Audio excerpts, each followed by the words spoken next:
Have you ever pondered over the purpose of an internal audit manual in guiding the audit process of an organization? Think of this manual as the doctor's handbook we often see during our health checkups. It outlines what needs to be investigated, ensuring everything within the organization is running smoothly. But what is the actual role of this manual, and how does it help in the audit process? Firstly, the need for an internal audit arises from the organization's desire to maintain transparency and integrity. It paves the way for improved decision-making by providing a clear picture of the company's operations, financial status, and potential risks.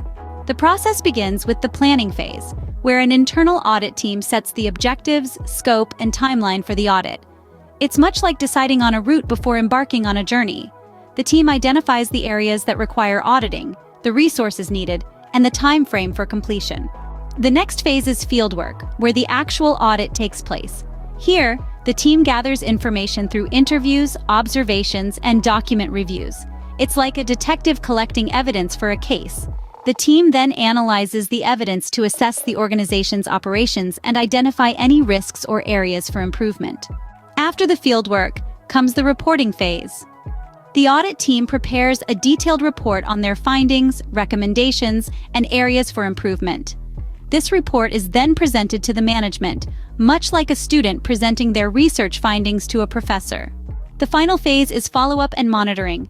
The management takes the necessary actions based on the audit report. The audit team then monitors these actions to ensure their effectiveness, just like a doctor checking on a patient after prescribing a treatment. In summary, the internal audit process is a systematic and structured approach to assess an organization's operations and identify areas for improvement. It starts with planning, followed by fieldwork, reporting, and finally, follow-up and monitoring. The key points to remember are: 1. The internal audit is like a health checkup for the organization. It ensures operational efficiency and integrity. 2. The process involves 4 main steps: planning, fieldwork, reporting, and follow-up. 3. Each step has a distinct purpose and role in the process.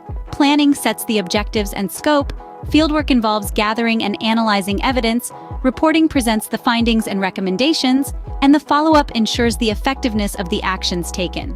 Remember, an internal audit isn't just about finding faults or assigning blame, it's about learning, improving, and ensuring the overall health of the organization. It's a tool for continuous improvement that guides an organization towards its objectives. So the next time you hear about an internal audit, think of it as a step towards progress and growth. Now, let's delve into how you can prepare a detailed internal audit report. You start by summarizing the audit's objectives and scope. This sets the context for the findings. Next, detail the audit findings, highlighting any discrepancies or areas of concern. Remember, this isn't about assigning blame, but about identifying areas for improvement. Then, include recommendations for improvement and a plan of action. This can help steer the organization on the path of growth. Finally, ensure your report is clear, concise, and easy to understand. A well-prepared audit report can be a powerful tool for organizational improvement, presenting a clear roadmap for the future.